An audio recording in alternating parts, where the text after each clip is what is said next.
आज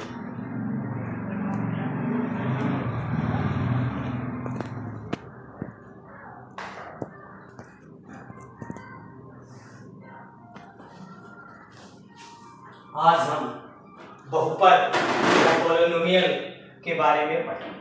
ध्यान देना है बहुपद होता क्या है या पॉलिनोमियल क्या होता है। तो अगर हम एक लाइन परिभाषा की बात करें तो ऐसा बीजीय व्यंजन ऐसा बीजीय व्यंजन जिसमें चर की घात, चर या वेरिएबल, चर की घात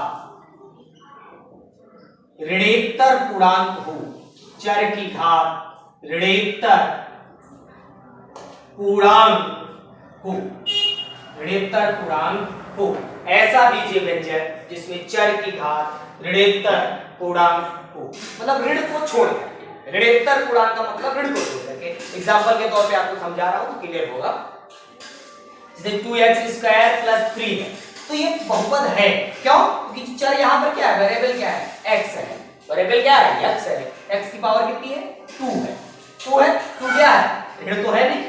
ऋणेतर मतलब ऋण को छोड़ करके। जो घात हो वो ऋण को छोड़ करके, जो घात हो वो क्या होनी चाहिए, ऋण को छोड़ के होनी चाहिए। ऋणेतर का मतलब यही होता है ऋण को छोड़ करके, ऋण को छोड़ करके घात होनी चाहिए वेरिएबल की ऋणेतर पूर्णांक। ठीक, अब जैसे ये है x की पावर -1/2 या -2, तो ये बहुपद नहीं है, बहुपद नहीं। घात क्या है, -2 या इस टाइप में 3x² + x + 3। तो यहां पर जब हम इसको लिखेंगे तो ये -2 है। यहां पर क्यूब है, मान लो ये -क्यूब है, अर्थात ये भी बहुपद है। बहुपद का मतलब यहाँ पर x y से कुछ भी हो सकता है, 3y² + 2y + 4, ये भी बहुपद है। यानी ऐसा बीजीय व्यंजन जिसमें चर की घात ऋणेतर पूर्णांक हो, क्या हो, ऋणेतर पूर्णांक हो, तो वो बहुपद कहलाता है। ऐसा बीजीय व्यंजन जिसमें चर की घात क्या होनी चाहिए, ऋणेतर पूर्णांक होनी चाहिए। ऋण को छोड़ करके कोई भी पूर्णांक, 0 हो सकती है, ये हो सकता है। इसे क्लियर है, ठीक। इस ऐसा बीजीय व्यंजन जिसमें चर की घात ऋणेतर पूर्णांक हो बहुपद कहलाता है। इसको आप इस टाइम में लिख सकते हैं a0 a1x + a2x² + data an(x)। ठीक, ये आपका क्या हो गया, बहुपद हो गया। उम्मीद है आप समझ गए होंगे।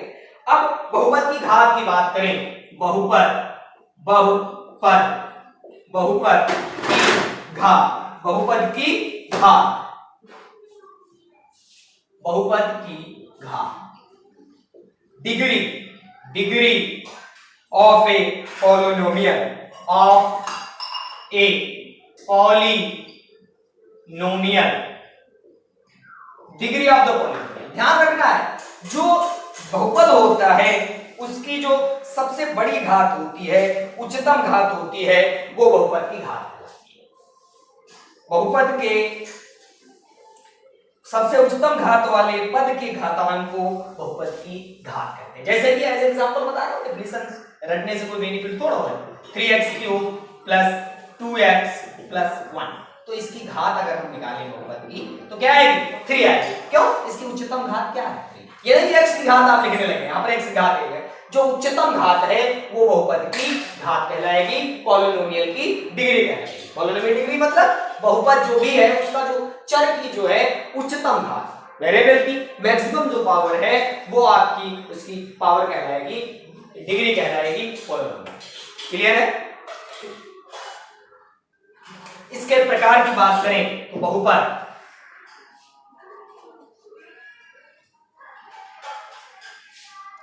रैखिक बहुपद, रैखिक बहुपद, रैखिक बहुपद, रैखिक बहुपद। रैखिक बहुपद का मतलब ऐसा बहुपद, ऐसा बहुपद, ऐसा बहुपद जिसकी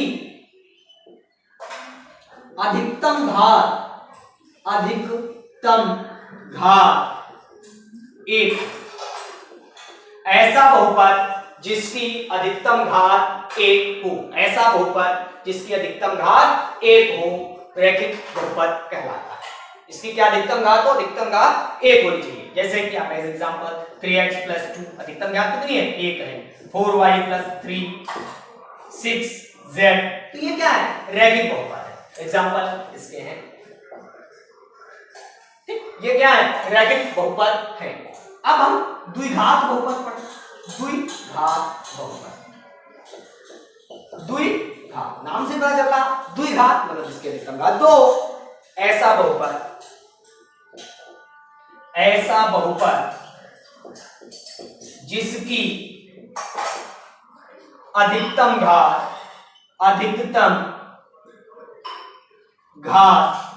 2,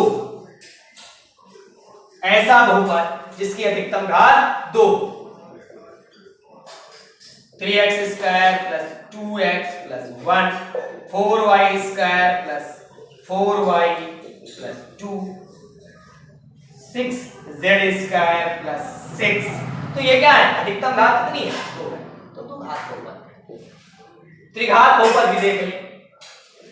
त्रिघात बहुपद, त्रिघात बहुपद, तो त्रिघात बहुपद का मतलब ऐसा बहुपद जिसकी अधिकतम घात 2, सॉरी अधिकतम घात 3 हो। ऐसा बहुपद जिसकी अधिकतम घात 3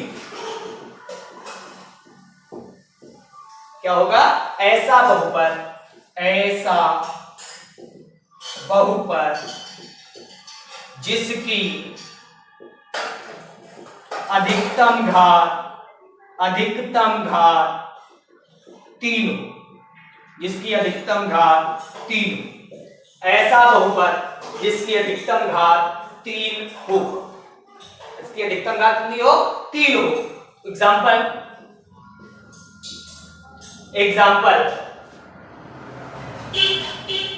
खटपट में करो। ऐसा बहुपद जिसकी अधिकतम घात 3 हो त्रिघात बहुपद कहलाता है। ऐसा बहुपद जिसकी अधिकतम घात 3 हो त्रिघात बहुपद कहलाता है।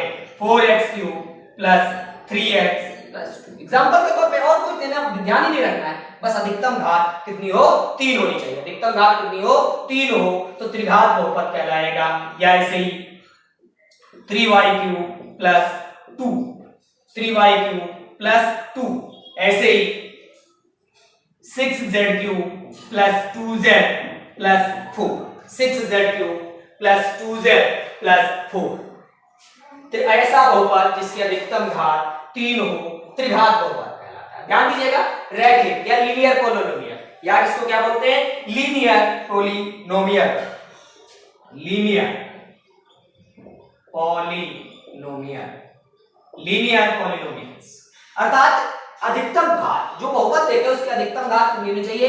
1 होनी चाहिए। आपको पता है यहां पर कोई घात नहीं 1 होती है, तो ये रैखिक बहुपद कहलाएगा, लीनियर पॉलिनोमियल कहलाएगा। द्विघात बहुपद, quadratic polynomial, quadratic polynomial, quadratic polynomial, polynomial, quadratic polynomials, quadratic polynomial, त्रिघात बहुपद, cubic polynomials, cubic polynomials, cubic polynomials. तो linear polynomials maximum power, maximum degree जो पॉलिनोमियल की 1 होनी चाहिए।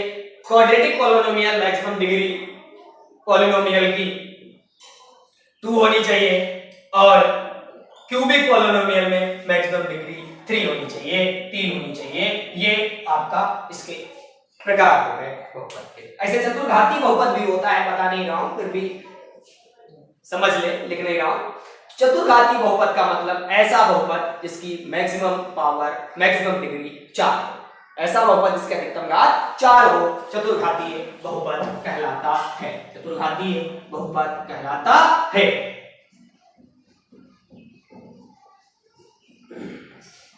आगे देखते हैं।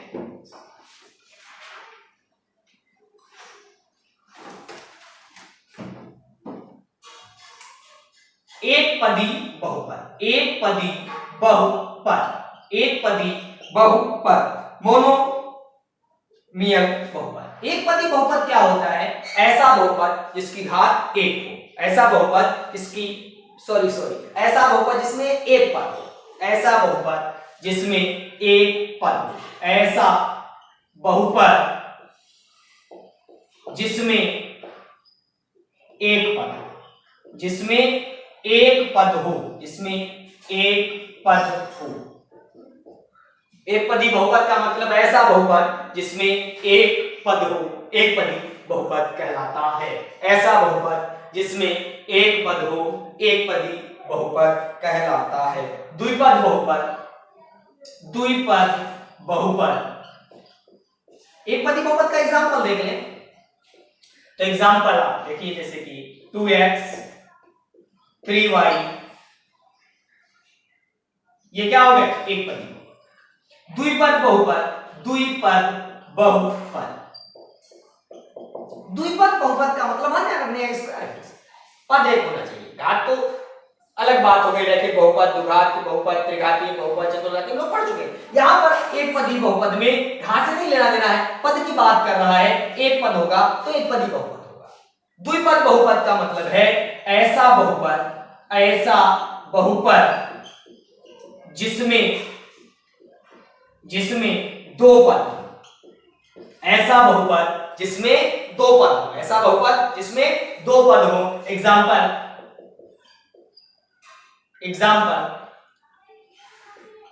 2x square plus 3x 4y plus 9 6z cube plus 2z square. तो ये आपके क्या हो गए? इसमें कितने पद है? दो पद, दो पद, दो पद। तो ऐसा बहुपद जिसमें दो पद हो द्विपद बहुपद कहलाता है। ठीक है। ऐसे त्रिपद बहुपद, त्रिपद बहुपद, त्रिपद बहुपद। सिंपल है, बिल्कुल वैसे ही ऐसा बहुपद, ऐसा बहुपद जिसमें तीन पद हो, ऐसा बहुपद जिसमें तीन पद हो, ऐसा बहुपद जिसमें तीन पद हो त्रिपद बहुपद कहलाता है। एग्जांपल देखता हूं 2x square plus 4x plus 5, कितने पद है? 1 2 3। 6z cube plus 2z plus 1, कितने पद है? 1 2 3 पद है। ऐसे ही 9y power 4 plus 6y plus 10। अब देखिए यहां पर भी तीन पद हैं, तीन पद हैं, तीन पद हैं। तो एक पदी बहुपद ऐसा बहुपद जिसमें एक पद हो, द्विपद बहुपद जिसमें दो पद हो, और त्रिपद बहुपद जिसमें तीन पद हो। 2 3 1 2 3 तीन पद। ठीक है। अब इसके आगे पढ़ेंगे शून्य बहुपद या जीरो पॉलिनोमियल। लीड करा उसको।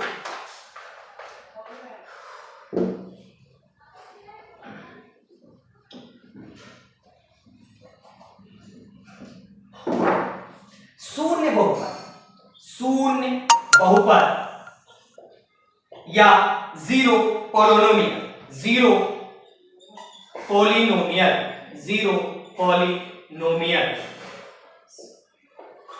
शून्य बहुपद या जीरो पॉलिनोमियल। ऐसा बहुपद, ऐसा बहुपद,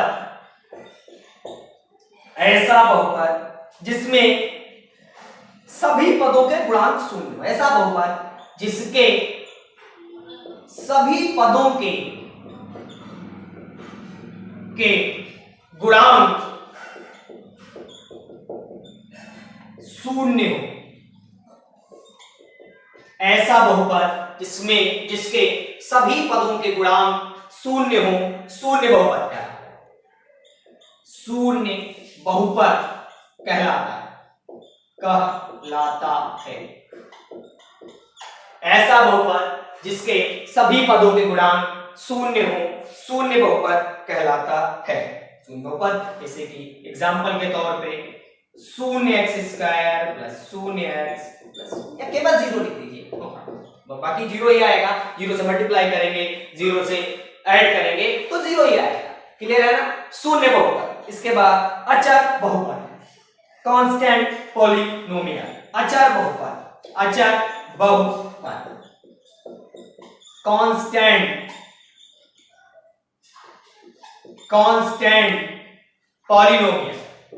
पॉलिनोमियल,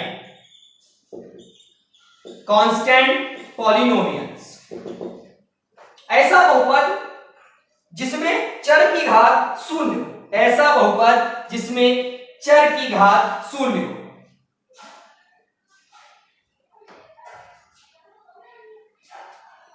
या इसको कह दीजिए ऐसा बहुपद जिसमें केवल अचर पद हो, केवल अचर पद हो। ऐसा बहुपद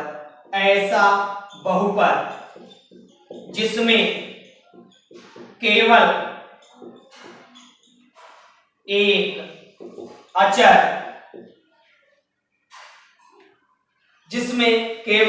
अचर, पद हो। या इसको और भी कह सकते हैं, या तो अगर दूसरी परिभाषा लिखें, ऐसा बहुपद जिसमें चर की घात जीरो, शून्य। क्लियर हो? एग्जांपल समझिएगा। जैसे कि 5 है। अब 5 क्या है? अचर बहुपद। आप कहेंगे 5 तो बहुपद, तो मैं आपने डिवीजन बताया कि चर की घात 73 पूरा, तो इसमें चर तो है ही नहीं। बिल्कुल सही। चर का मतलब जैसे x हुआ। अब हमने ऋणोत्तर पूर्णांक कहा। ऋणोत्तर का मतलब ऋण से इतर, ऋण को छोड़ के, नॉन निगेटिव। हमने जीरो को इसे इतर नहीं कहा, तो जीरो तो ही सकता है। ऋण जीरो तो निगेटिव तो होता नहीं, जीरो ना तो पॉजिटिव में आता, निगेटिव में आता। तो जब हमने नॉन निगेटिव की बात की तो जीरो तो इंक्लूड हो गया। नॉन निगेटिव का मतलब पॉजिटिव हो सकता है, जीरो हो सकता है, पॉजिटिव हो सकता है, जीरो हो सकता है। नॉन निगेटिव की जीरो थोड़ा आता है। तो हम इसकी पावर जब जीरो करेंगे तो किसी भी वेरिएबल की पावर अगर जीरो होती है इज इक्वल टू 1। ये 5 है। या इसको आप लिखना चाहें तो आप इसको ये भी लिख सकते हैं 5x टू पावर 0। तो ये आपका ऐसे 5 हो गया, 10 हो गया। क्या है ये सब? अचर।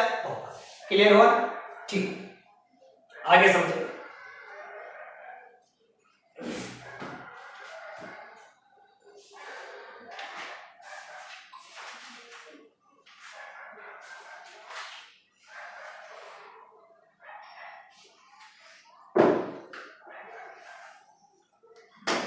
बेटा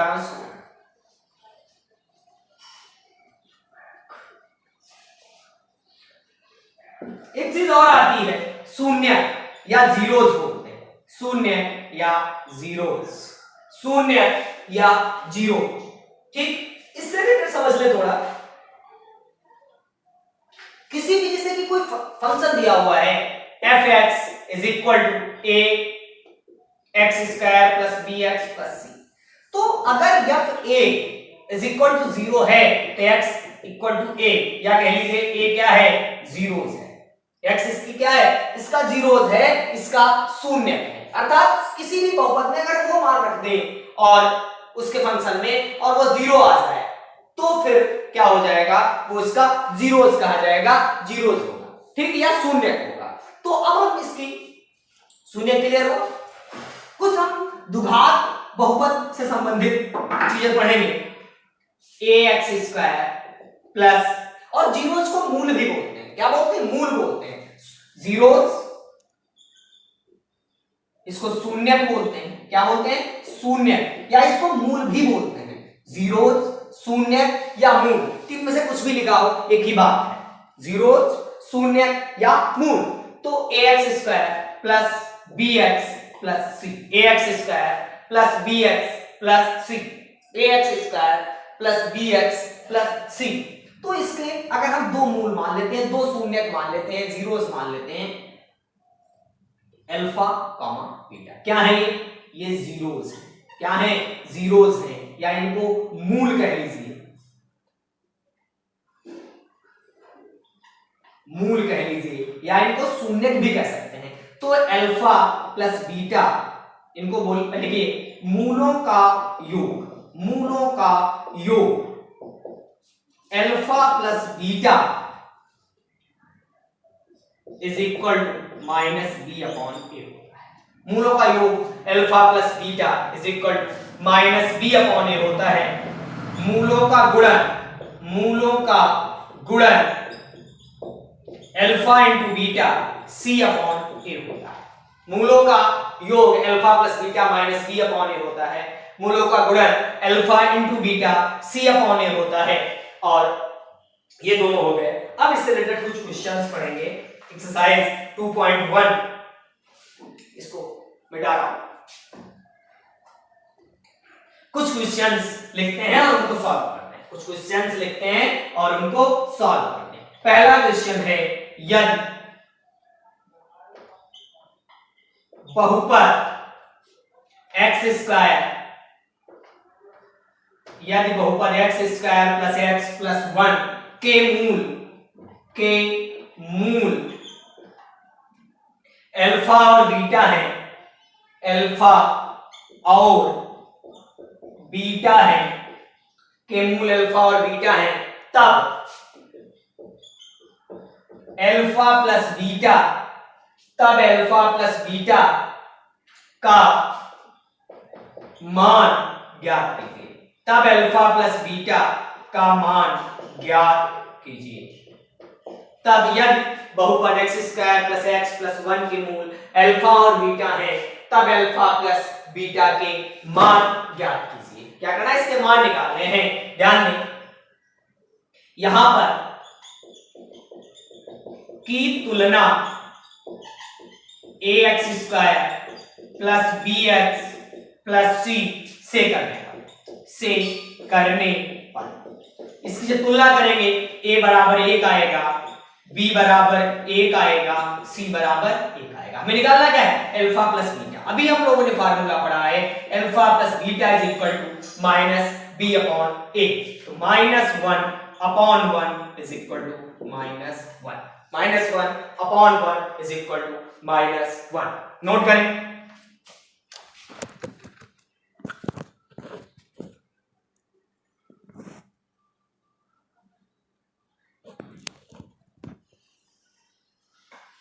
नोट कर लें। इसके बाद एक प्रश्न और इस रिलेटेड लगाते हैं।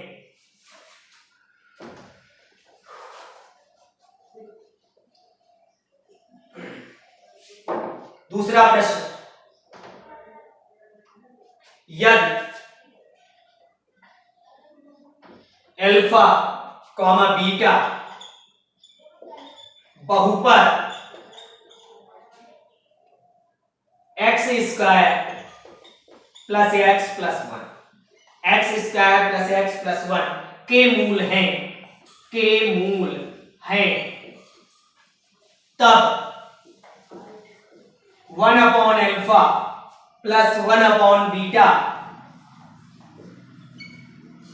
का मान ज्ञात कीजिए। यदि अल्फा प्लस बीटा बहुपद x square plus x plus 1 के मूल हैं, तब 1 upon alpha plus 1 upon beta का मान ज्ञात कीजिए। अभी हम लोगों ने ऊपर हल किया था, ऐसे ही प्रश्न था।